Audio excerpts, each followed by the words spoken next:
You're watching Mirror 7 News. Stay informed, stay ahead for more news.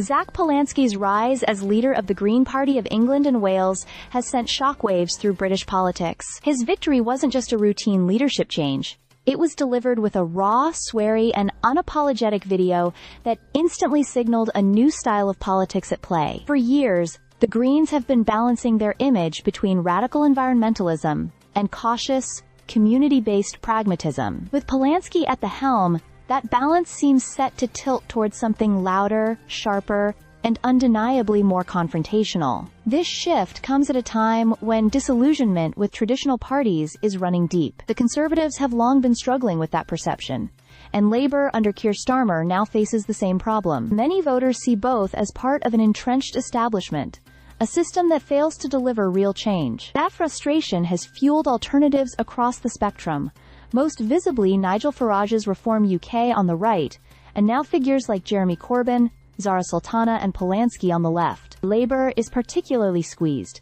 confronted on one side by Farage's populism and on the other by a chorus of bold, digitally savvy voices promising something different. Polanski's victory has energized allies, but it also raises questions.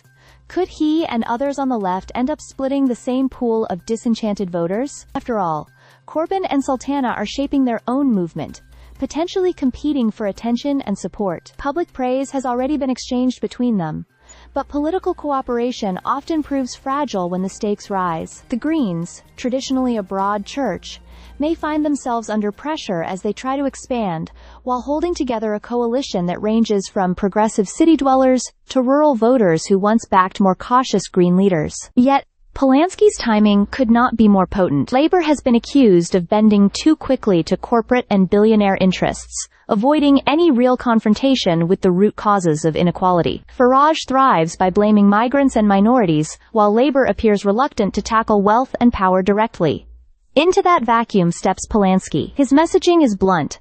Reform UK, he argues, is a party of millionaires representing the interests of billionaires. His style may be brash, but it resonates with those craving honesty, clarity, and courage in their politics. The Greens' policies remain rooted in democratic decision-making, so Polanski cannot unilaterally change their direction. Still, his leadership amplifies their voice at a moment when visibility matters most. If voters disillusioned with Labour and hostile to Farage rally behind him, the Greens could secure not just a handful of seats, but potentially dozens, enough to hold real influence in the next parliament. But whether his fiery approach expands the party's reach or narrows, it remains to be seen. But what is clear is this: Zack Polanski has turned the Greens into a political force impossible to ignore, and his leadership could reshape the entire landscape of UK politics in the years ahead. Stay subscribed for more videos.